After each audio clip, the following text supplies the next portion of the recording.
সন্ধ্যায় একজন ছেলে পার্কে হাঁটতে গিয়ে তার পুরনো এক বন্ধুর সঙ্গে দেখা করলো। বন্ধুটি জিজ্ঞেস করলো, হেই, হাউ আর ইউ? সে উত্তর দিল, আই এম গুড। বন্ধুটি আবার বলল, oh that's great, you look well two.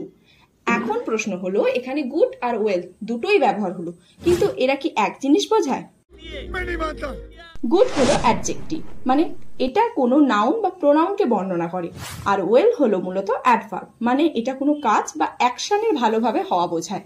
একটা সহজ এক্সাম্পল দিই, she is a good singer, মানে সে একজন ভালো গায়িকা। এখানে গুড বর্ণনা করছে সিঙ্গার অর্থাৎ নাউনকে। আর যদি বলি সি সিংস ওয়েল, মানে সে ভালো গান গায়, এখানে ওয়েল বর্ণনা করছে সিংস এই ভার্বকে। তবে একটা স্পেশাল কেস আছে, যখন তুমি হেলথ বা ফিলিং বোঝাতে ওয়েল ব্যবহার করো তখন এটা কিন্তু অ্যাডজেক্টিভ হিসেবে কাজ করে। যেমন আই ওয়াজন্ট ওয়েল ইয়েস্টারডে, অথবা are you feeling well now. তাহলে এখানে ওয়েল কাজ করছে অ্যাডজেক্টিভ হিসেবে, কারণ এটা মানুষের অবস্থা বোঝাচ্ছে। এটাই একমাত্র সময় যখন ওয়েল অ্যাডজেক্টিভ হিসেবে ব্যবহার হয়। আর বন্ধুদের সঙ্গে শেয়ার করো যাতে তারাও আর এই ভুল না করে।